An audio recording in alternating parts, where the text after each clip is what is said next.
Good morning, everybody. Welcome to Unity of New Westminster's Easter service, Easter celebration. And on this beautiful day, I invite you all, wherever you are, if you are able, to stand up and join in the singing of this classic Easter hymn, Jesus Christ is risen today.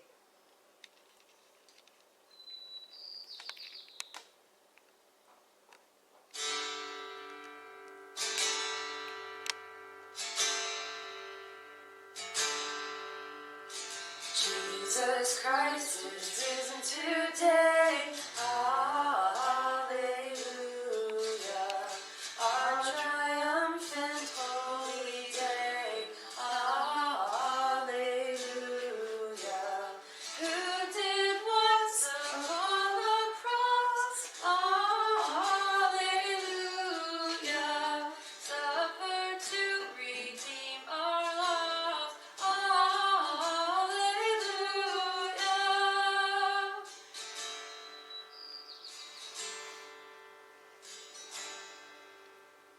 Hymns of praise, then let us sing. Hallelujah. Unto Christ our heavenly King. Hallelujah. Who endured the cross and grave. Hallelujah. Sinners to redeem and save. Hallelujah.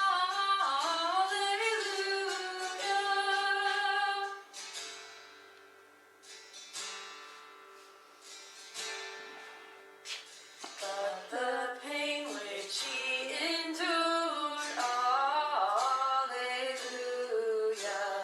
our salvation hath procured, hallelujah.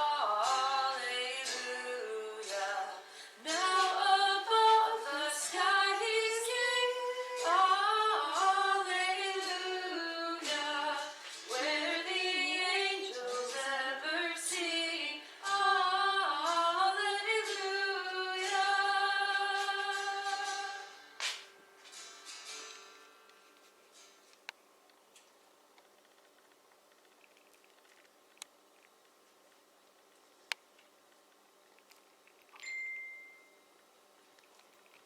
Welcome, everybody, to Unity of New Westminster's Spiritual Community Online Edition.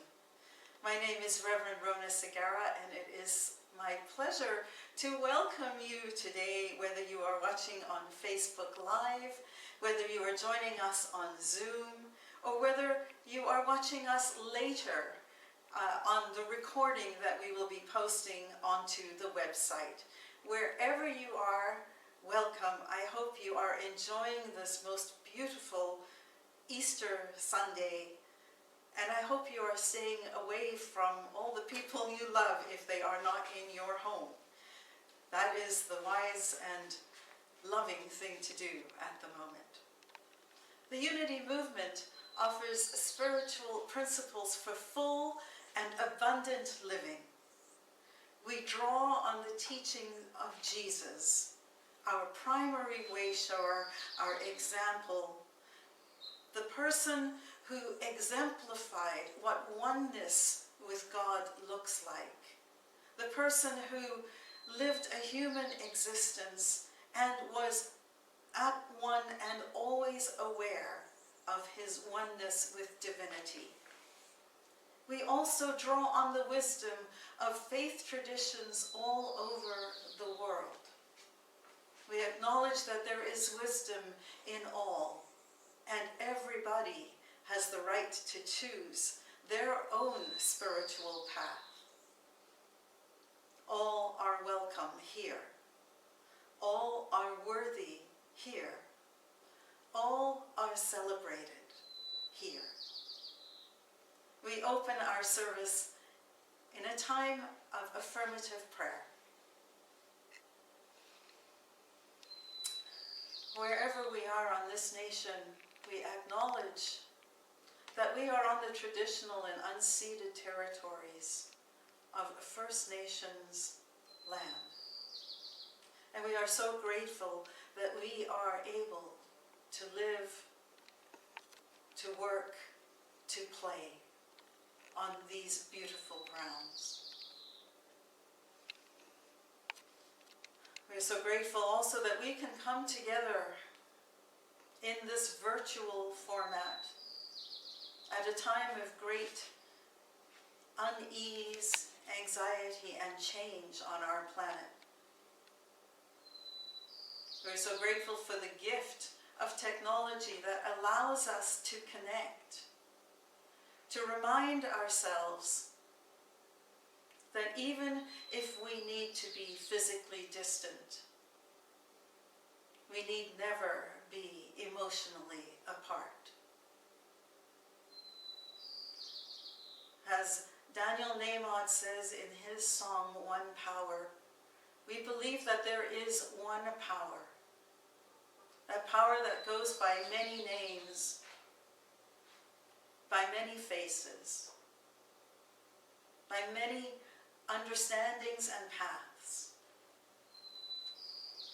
And it is the one power that unites us, that draws us together as a humanity and reminds us that despite our differences, we are one.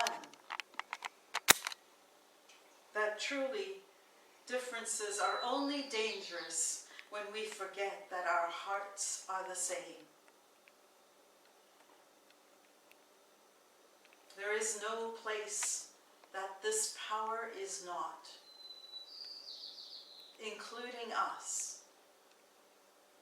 We are part of the power that some call God, others call nature, others call the force, life, creator. By whatever name, we exist in it. We express as it. And it is as this power that we send a blessing of love, of compassion, of comfort, of peace, of healing to every being on this planet. Regardless of race, of political ideology, of religious creed, regardless of any difference that threatens to divide us. We bless all. We love all. And we are grateful for all people and for this beautiful day. Amen.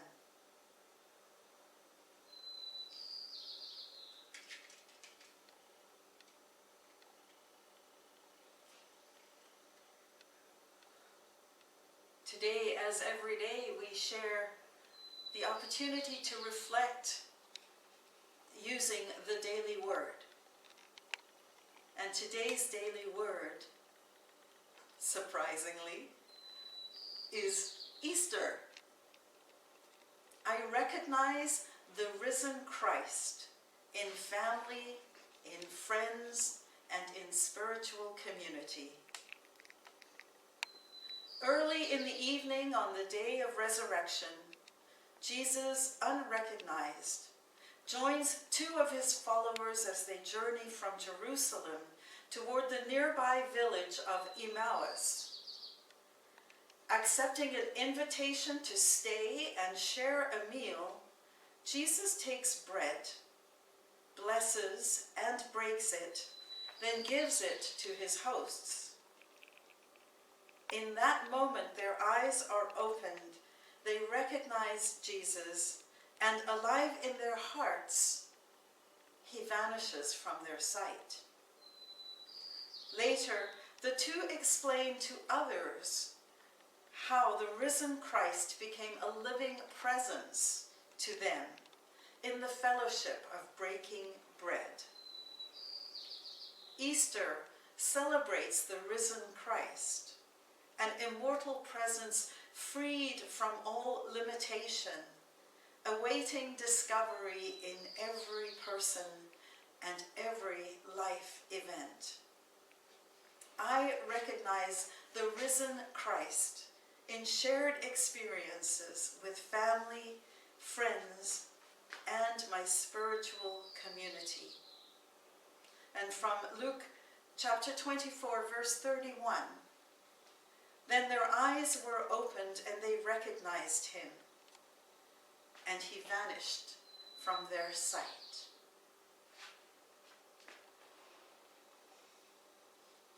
I want to thank all who joined in on our Zoom service on Good Friday. It was a profoundly moving and very deep, introspective service, celebration, and I thank you for being part of it. In our Easter service, we always have this telling of the story and then what the meaning of it is. And we will get to that in a moment. Part of that is resetting and looking forward to new life. And I'm going to lead us through a quiet meditation now, and then a song that Daniel Nahmod sings that we heard on Friday that helps to speak to that. So I invite you, if you are comfortable, to close your eyes with me and move into a time of silent reflection.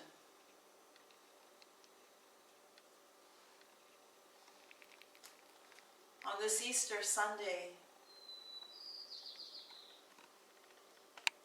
we contemplate change.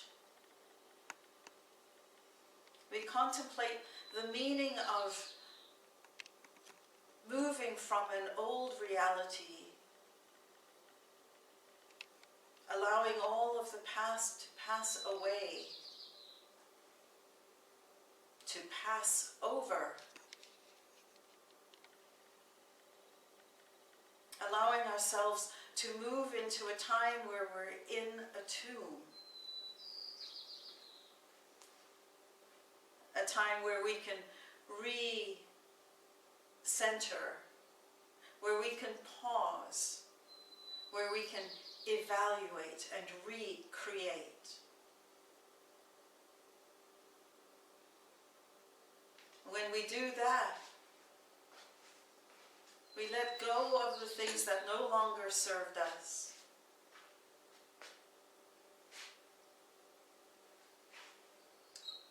We form anew. And we look forward with excitement to rolling back the stone and moving to a new life.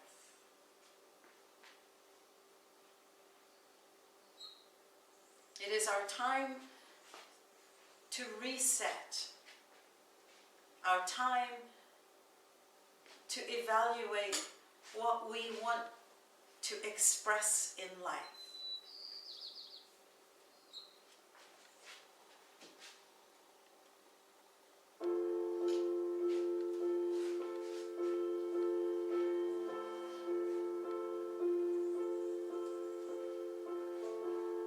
If this is my last song, if this is my final day, if tomorrow I'll be gone, what do I want to say?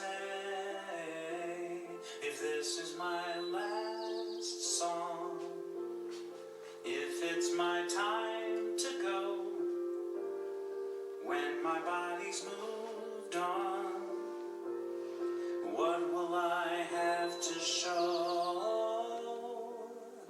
Oh, but fortune and fame, they scatter to the wind. The things that make a name just don't matter in the end. Is the world a little more peaceful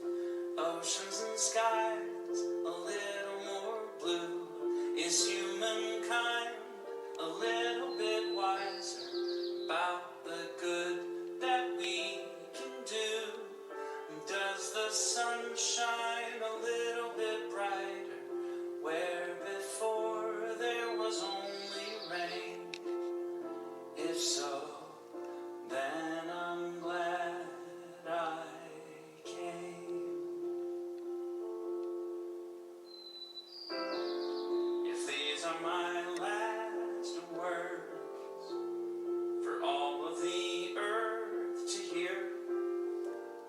If all that I have ever been is about to disappear, if these are my last words, there's nothing that I need to say. I have only tried to serve. It's never been about talking anyway. So much hurt there is to heal. It's hard to understand. All I can hope to feel is that I am doing what I can. Is the world a little more peaceful? Oceans and skies a little more blue? Is humankind a little bit wiser about the good that we can do? Does the sun shine a little bit brighter where before there was only rain? If so, then I'm glad I came. Have I given hope to the hopeless? Has a hungry soul been fed? Has a child stood a little bit taller because of something that I said? Have I left a little kindness? Have I eased a little pain? If so, then I'm glad I came. For that, I'm so glad I came. If this is my last song, what do I leave behind? What do I pass on if I am out of time?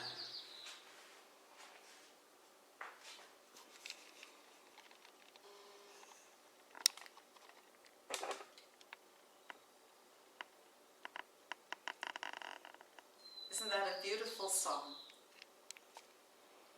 Can we make the world a little bit brighter? Beautiful reflection for us this Easter Sunday. The Easter story has become, I think, my favorite story out of all of the stories that are in the Bible. It tells the story of Jesus' last week, beginning at Palm Sunday and coming all the way full circle to the resurrection. And I think the reason that it means so much to me is because Jesus' example in these last few days of his life can be used as a guidepost, almost like a metaphor, for how we can navigate absolutely any change in our life. Whether it's a crisis in our family, a personal crisis, a global crisis. The story gives us a guidepost that helps us walk from life through chaos, through dying to what was accepted and normal, and into a place of intentional new life. Let's begin with a quick refresher on the story itself. Holy Week begins on Palm Sunday, where we see Jesus returning to the city of Jerusalem to prepare for Passover. The whole country was descending on Jerusalem at that time because it was expected that people would go to the temple to worship at Passover. And when Jesus came into the city, he came in through a different gate than at the same time the Romans were coming in with police forces to try and make sure that they would manage all the people. Jesus is welcomed with palms as he rides into the city on a donkey.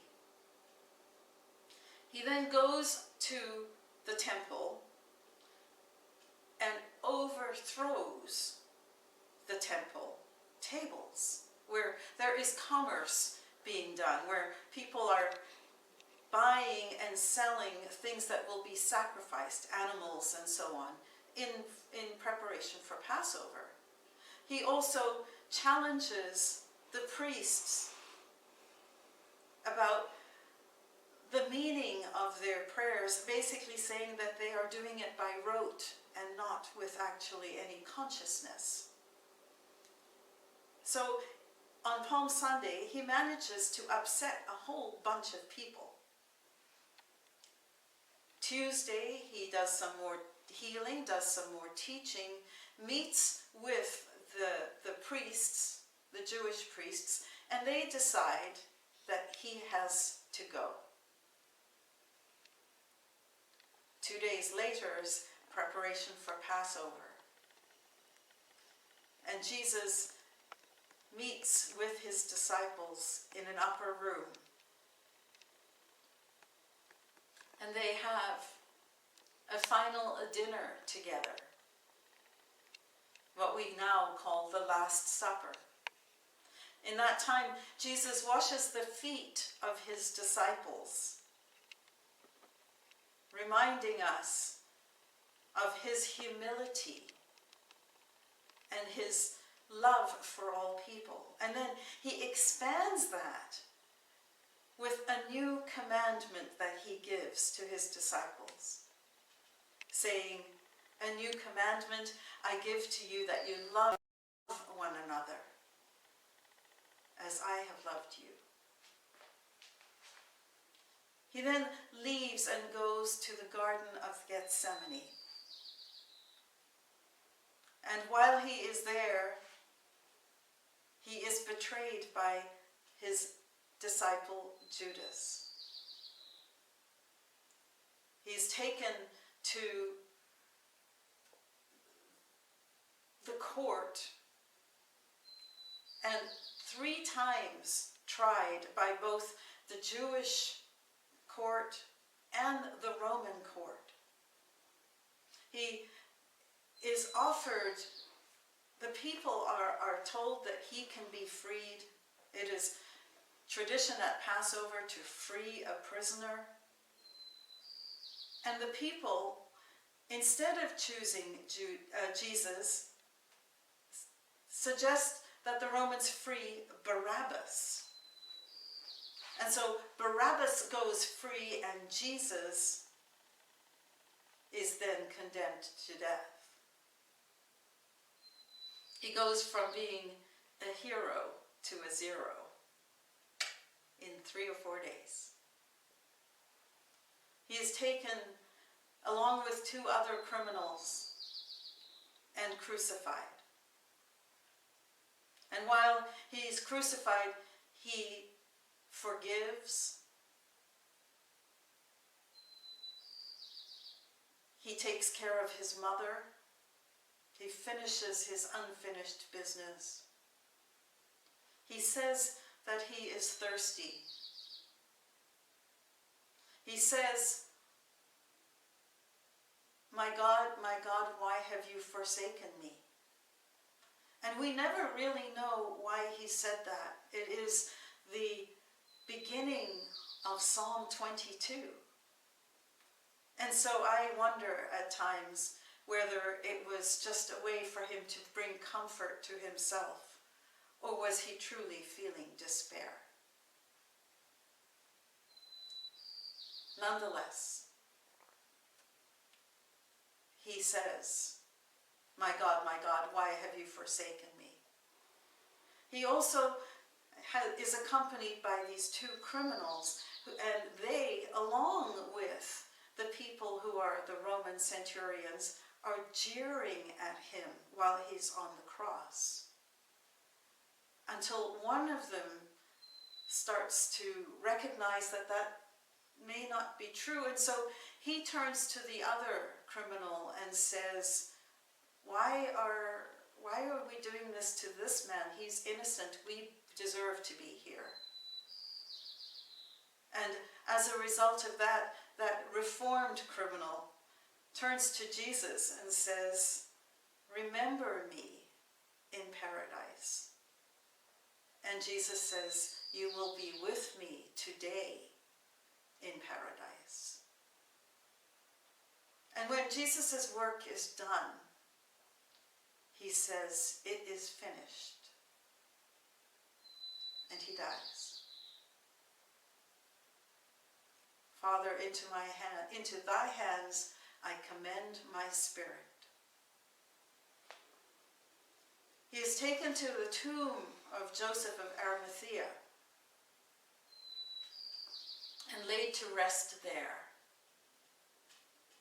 And on the Sunday morning, when the women come to prepare the body, to anoint the body, they find that the stone has been rolled away after these 3 days. And Jesus is no longer there. And then, as you hear in the reading today, he appears later in the garden, and then later as well, briefly, to his disciples on that day. And that's the story. And whether you believe Jesus literally rose from the dead or not, there is deep meaning in this story. So I would encourage you not to get too hung up if the idea of a literal resurrection is difficult for you. It's okay. Take the teachings from the story. They are the powerful markers and indicators about how we can navigate change. And right now, in this time where we have a global pandemic, where we're all challenged with the greatest change in our lives, it is helpful to have this roadmap. So we start looking at what we can learn from it.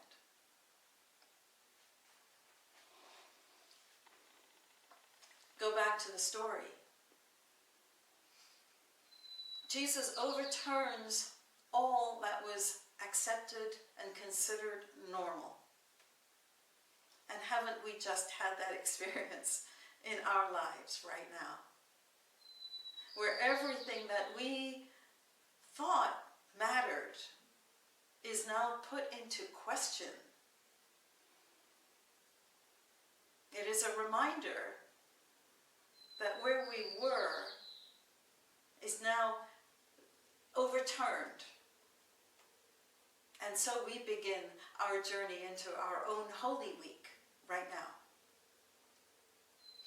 So we overturn an old habit, an old lifestyle, an old activity or a belief or a situation that faces us and that upends everything in our life.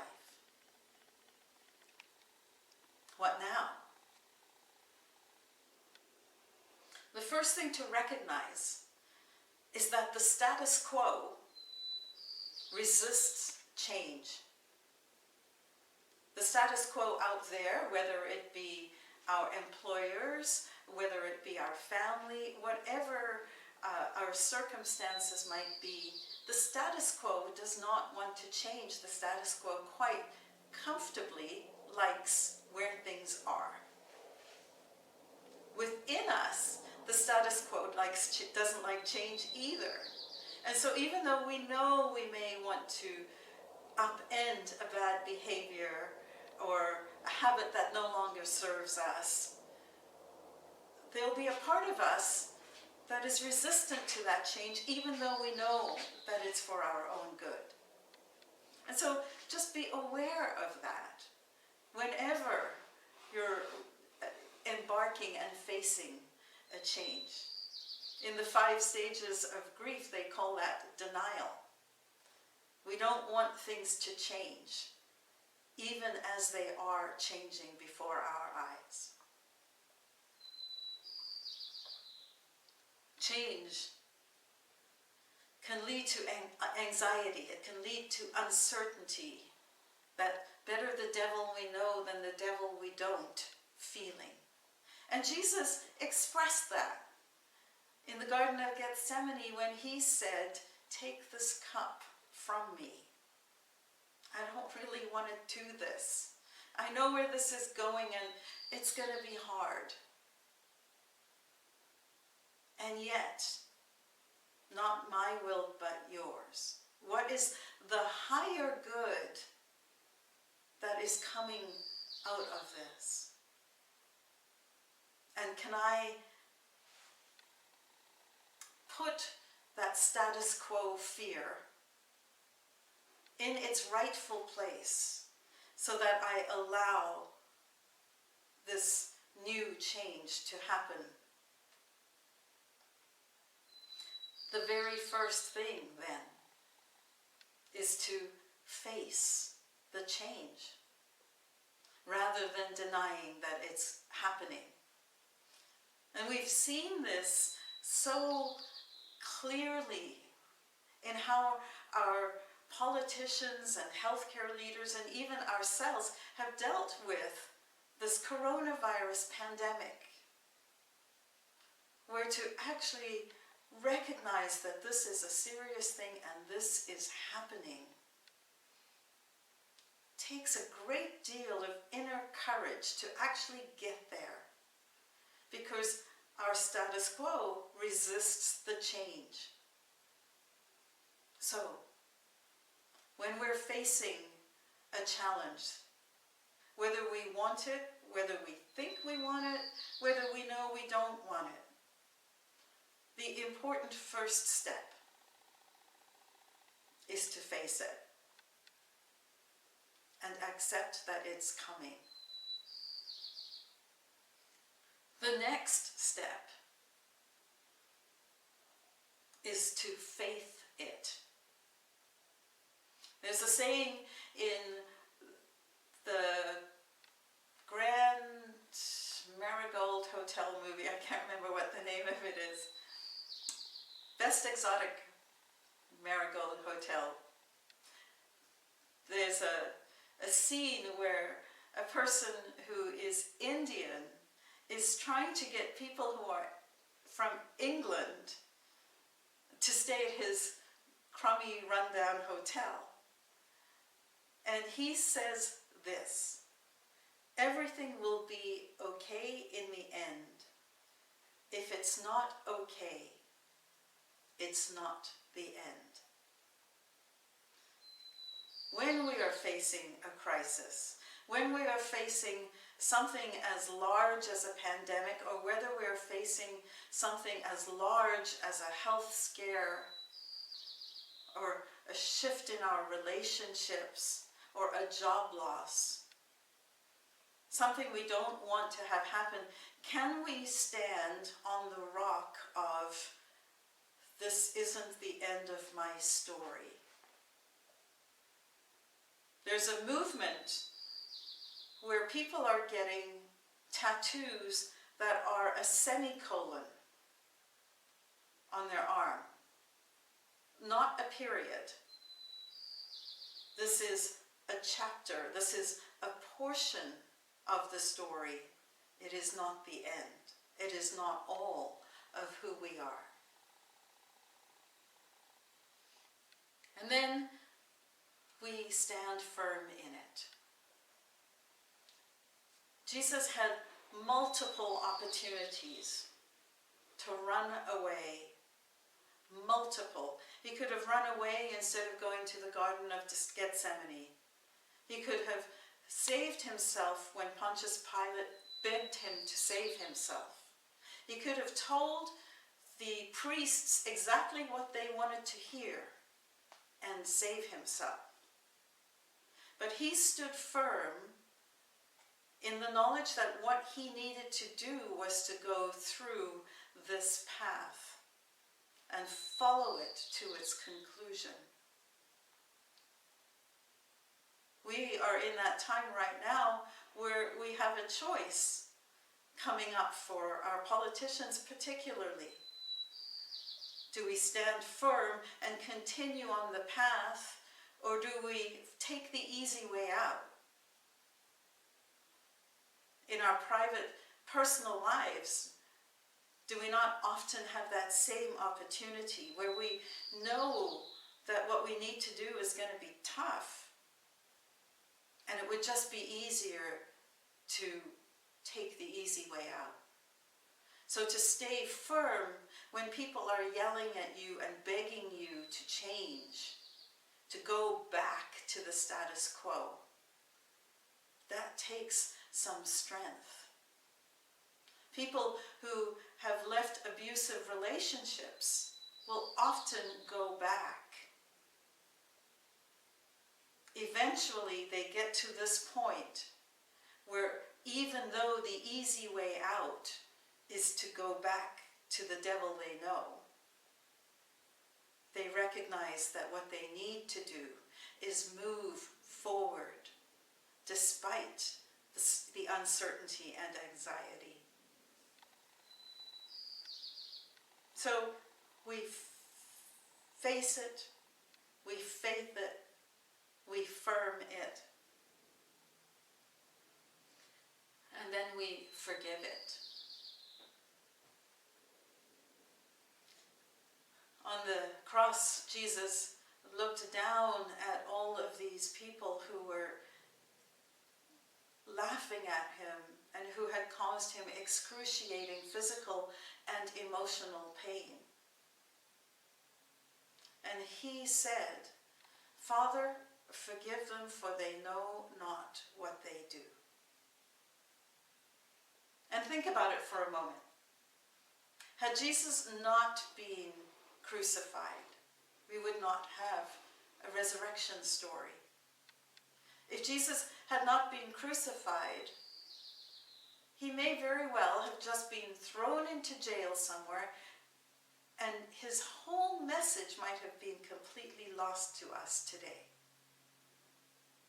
His message of love, of compassion, of non-resistance, and standing firm in principle might have been completely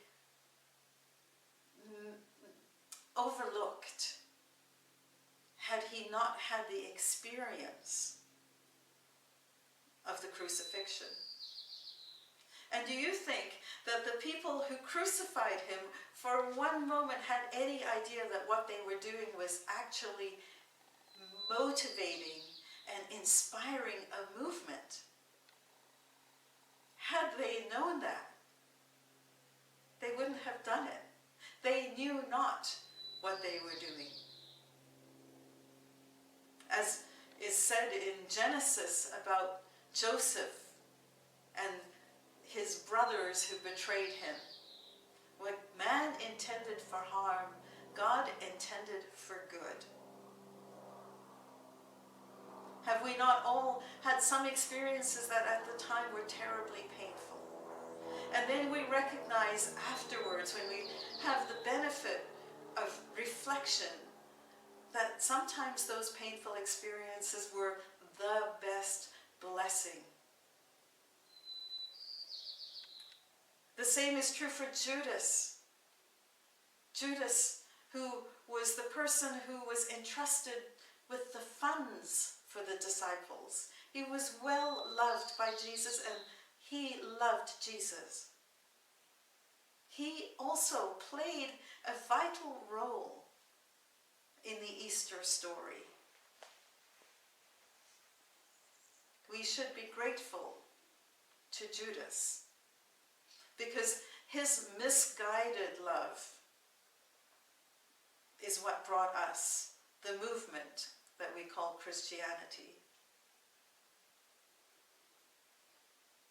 Forgiveness does not excuse behavior. It prevents the behavior from destroying us.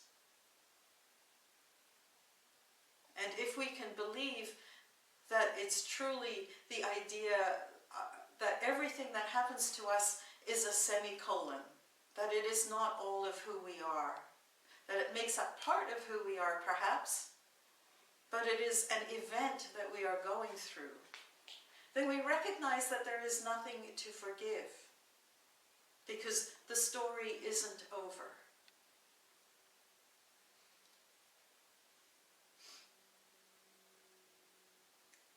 Then the next thing we want to do is finish our unfinished business.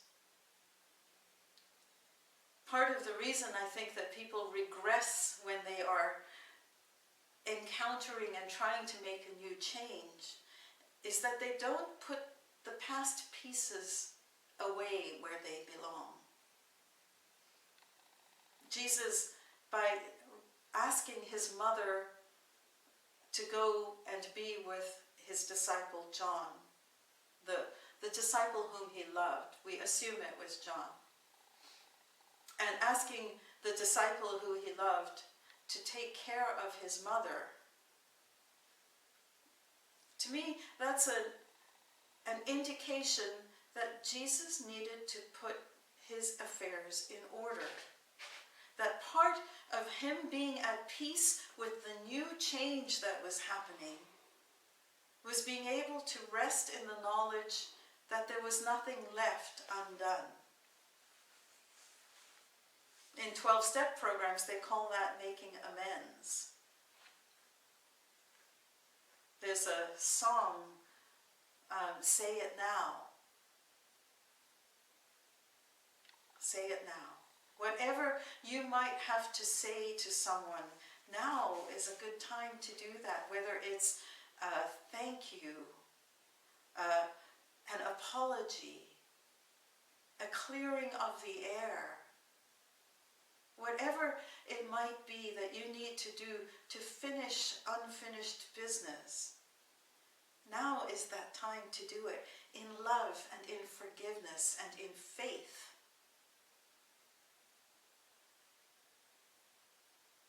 And then we feel it.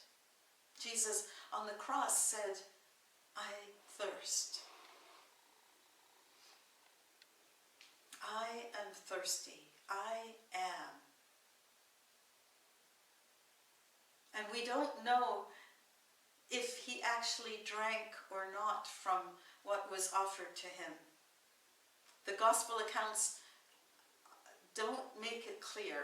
In some cases they say he refused the vinegar bitter taste, and in other cases it doesn't say that.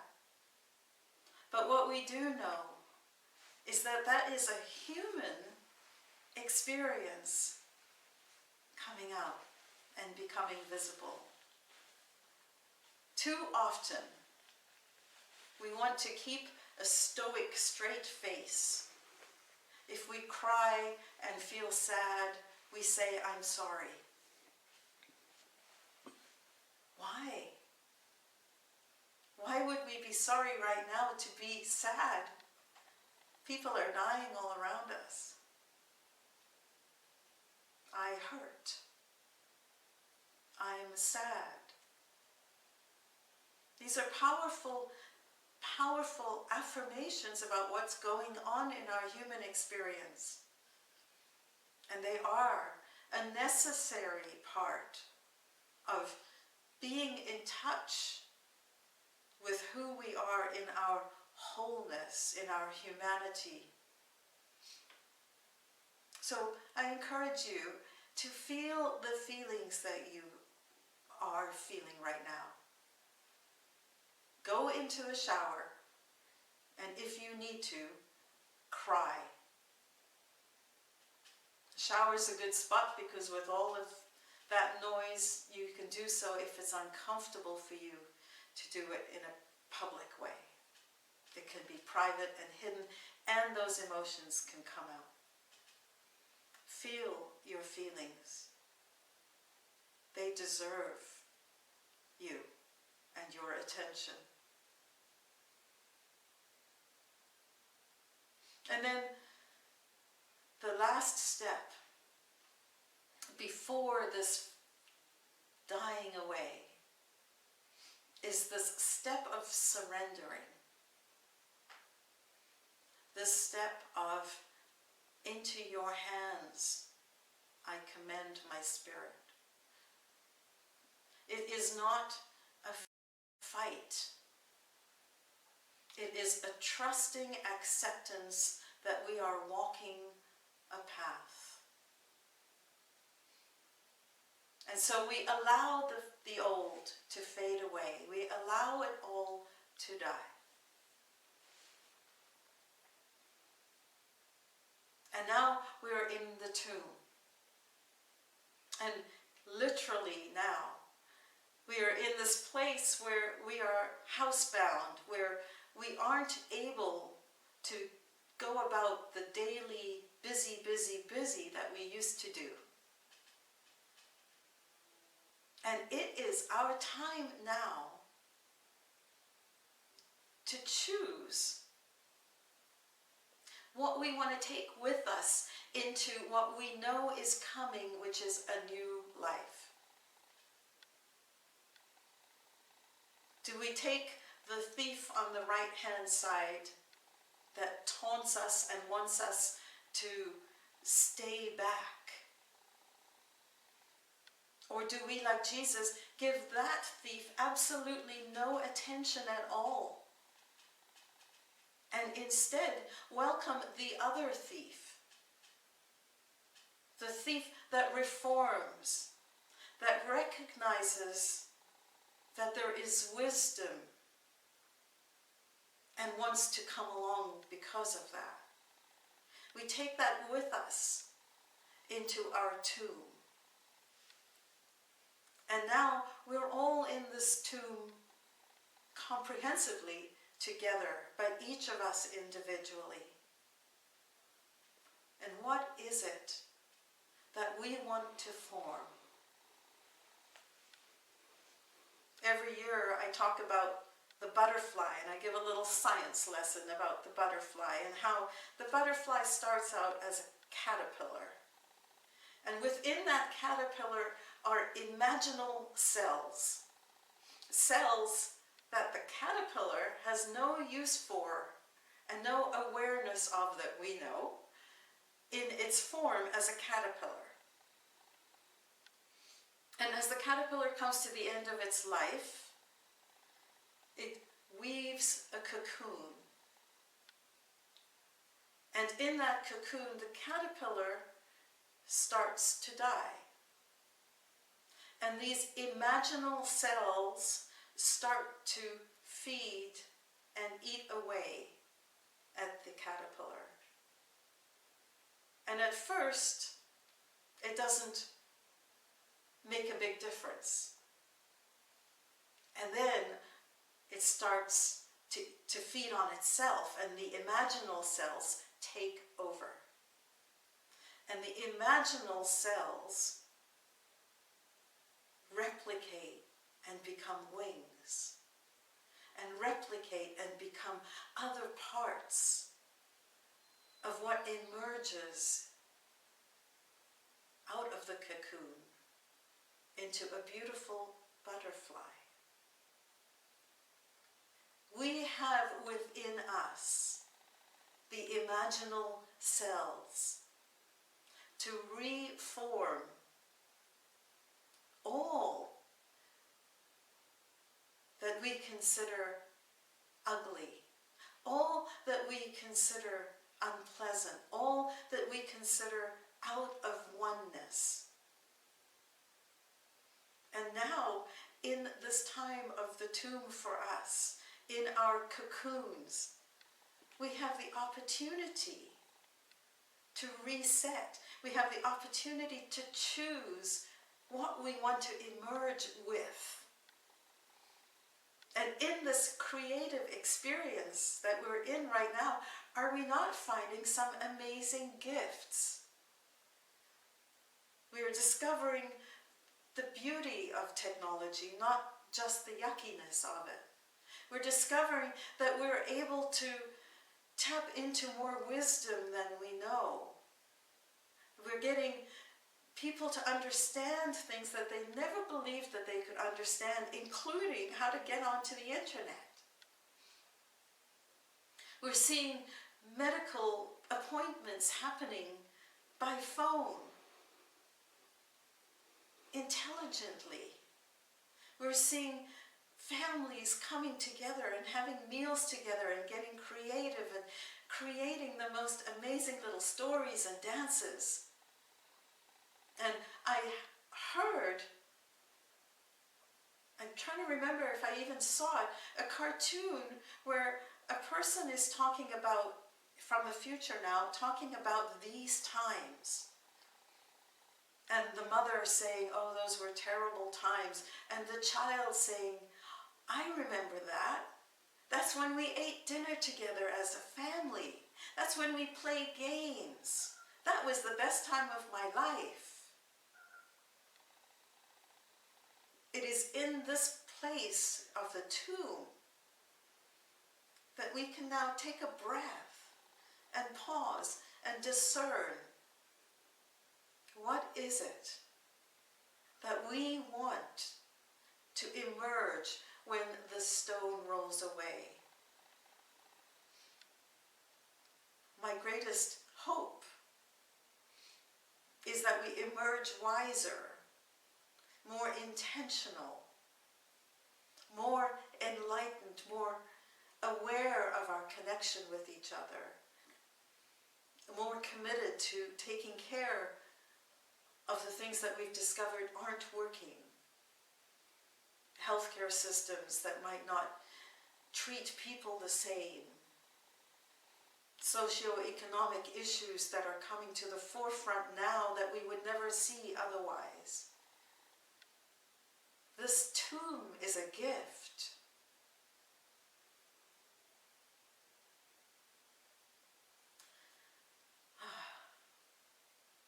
And then we move from this tomb to our new resurrection, to our new life, to a greater expression of what we thought we could be. Jesus taught us how to move through that, how to move from normal, through fear, through take this away, through I'm going to stand and do it anyway, through forgiving them, through finishing, through saying what our feelings are, through intending what we want to take with us. What do we want to carry with us into paradise? And now we're in that place where we are waiting to emerge. Let us use this time wisely. And through it all, he gave thanks. He gave thanks at the Passover meal. You heard in the passage earlier today that when he was resurrected and having a meal, that he gave thanks. This is not the end. It is the tomb. It is the place where we create new life. And that is the promise of Easter. Happy resurrection to you. Stay well.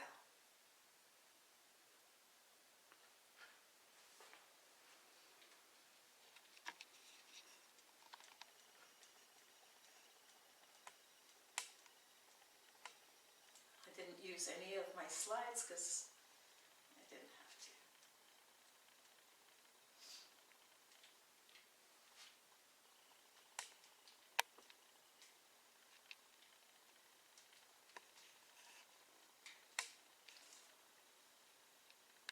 It's going slow now, Walt.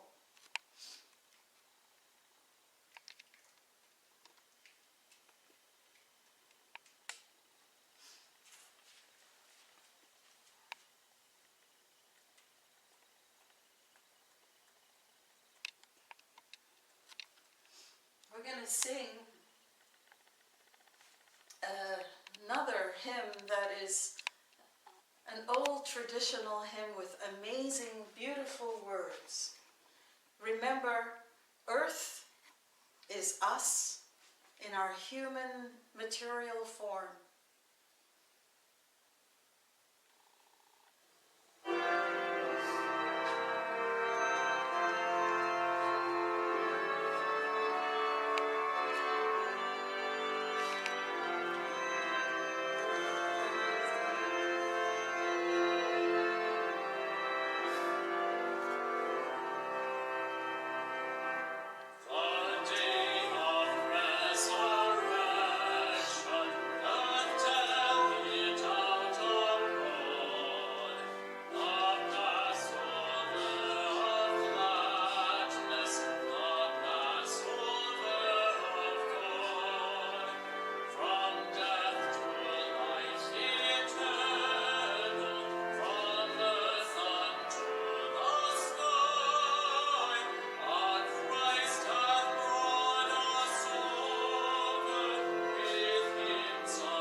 So I want to tell you what's happening at Unity.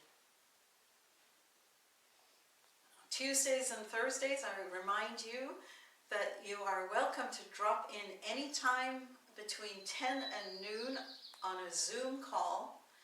We have people just dropping in any time in that time period, and it's just a chance for us to get together, to connect, to hear each other's voices, to see each other's faces, and to remind each other that we care about each other. It's also a time just to pray and to inspire each other. So please join us for our Zoom time. On Thursday, that last hour between 11 and noon is also when we have a prayer service. And so you're certainly welcome to join us for that as well. A reminder about prayer support. If you need prayer support or request prayer support, then please call Silent Unity And also, you can contact our own prayer chain. We have a prayer chaplain, and we also have a prayer chain so that we can pray with you one-on-one, or you can just be added to the prayer list. For both of those, if you would like to have prayer from our own community at Unity of New Westminster, then please just email us at unityofnewwestminster@gmail.com. And a reminder, as I'm sure you've probably gathered, our annual meeting is postponed until further notice. Now is the time that you have an opportunity to contribute to our ministry. There are many different ways to contribute, and I want to thank all of you who have already done so and who continue to do so on a monthly basis. Thank you, thank you. You can give online with a donate button that is on our website. You can call in to the office and have someone take your credit card information that way, which is secure. You can drop a check off or put a check in the mail. Or if you prefer to do an electronic transfer, that is also something that is available to you. Again, please just call the office. I want to encourage you to do what is comfortable for you. Do not, please, do anything that feels like you're forced to do this. We are abundant. You are abundant. This needs to feel like a gift, a contribution, because you care about our ministry. Thank you. As you hold your gifts in your hands, we sing our blessing song.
Here's the final song for us.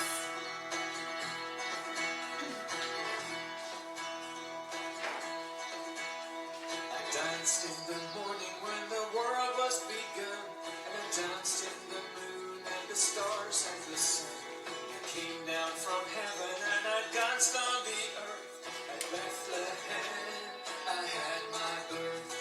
So dance, dance wherever you may be. I am the Lord of the dance at thee. I lead you on wherever you may be, and I lead you on the dance at thee. I danced for the scribe and the Pharisee. They would not dance and they would not follow me.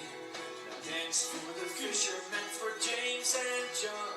They came to me and the dance went on. So dance, dance wherever you may be. I am the Lord of the dance at thee. I lead you on wherever you may be, and I lead you on the dance at thee. I danced on the Sabbath when I cured the lame. The holy people said it was a shame. They whipped and they stripped me and they hung me high, and they left me there on a cross to die. Dance, dance wherever you may be. I am the Lord of the dance at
Dance, dance, wherever you may be. I am the Lord of the dance at beat. I lead you on wherever you may be, and I lead you on in the dance at beat. Dance.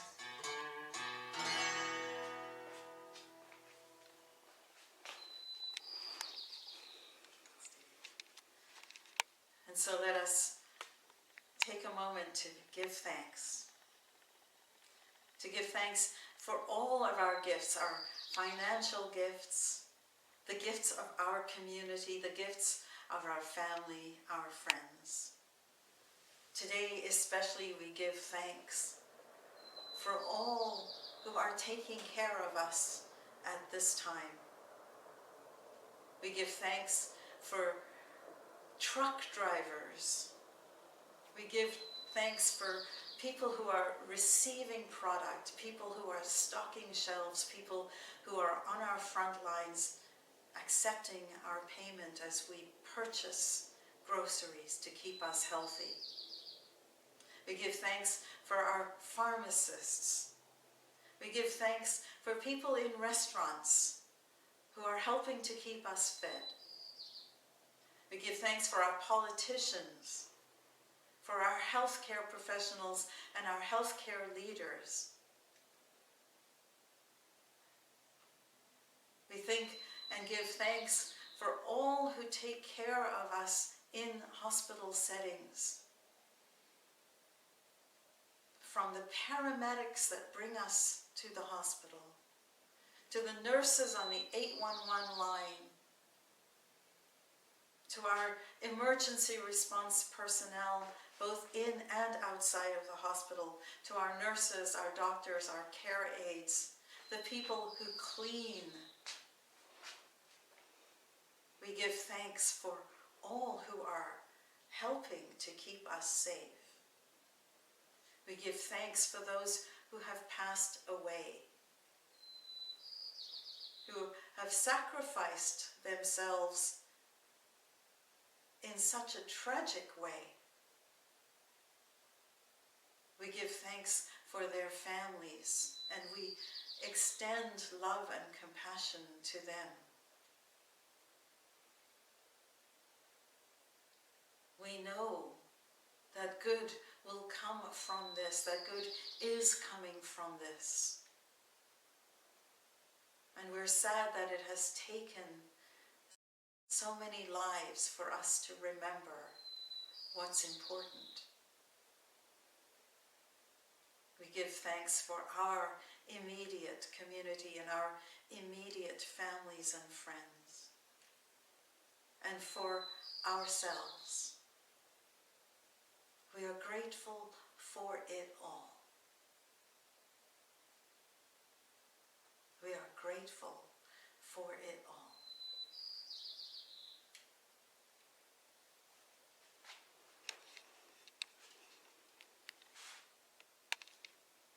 I want to share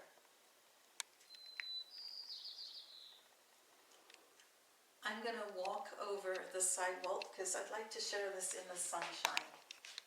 I want to share a poem that was written by our very own Ron Yorston.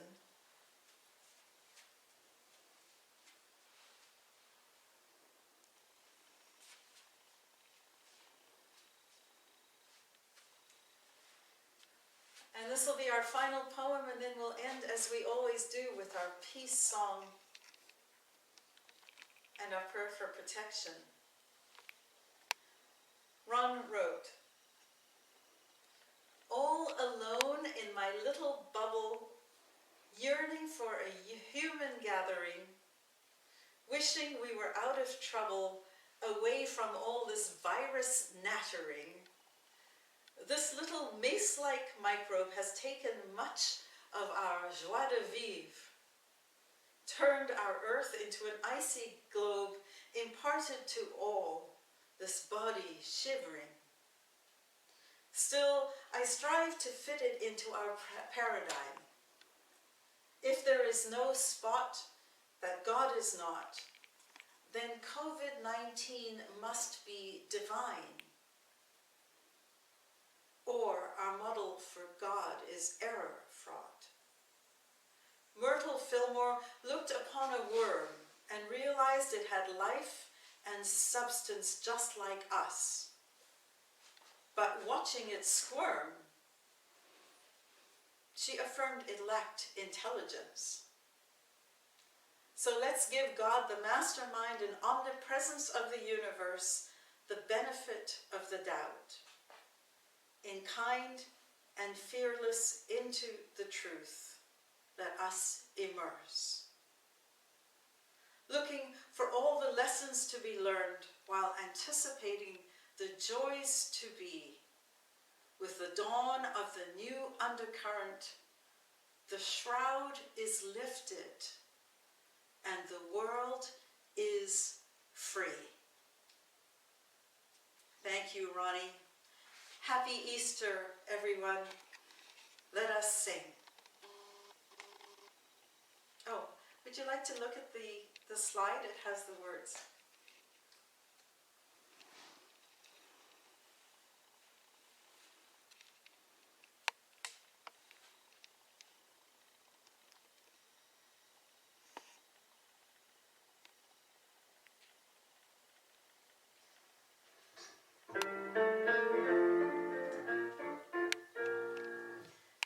Let there be peace on earth and let it begin with me. Let there be peace on earth, the peace that was meant to be. With God as creator, family all are we. Let us walk with each other in perfect harmony. Let peace begin with me. Let this be the moment now. With every step I take, let this be my solemn vow. To take each moment and live each moment in peace eternally. Let there be peace on earth. Let it begin with me.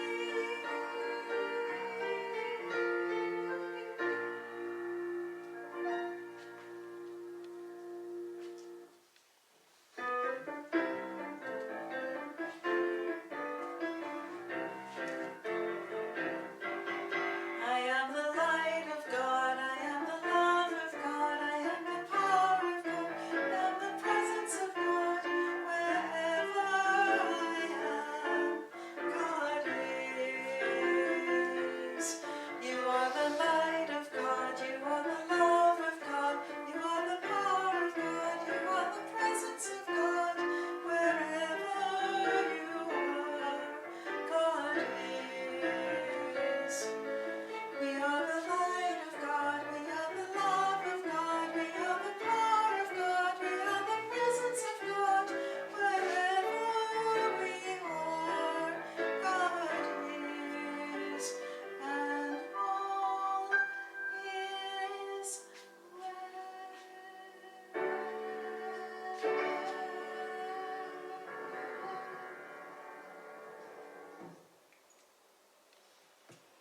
Happy Easter, everybody. Love you all. Bye-bye.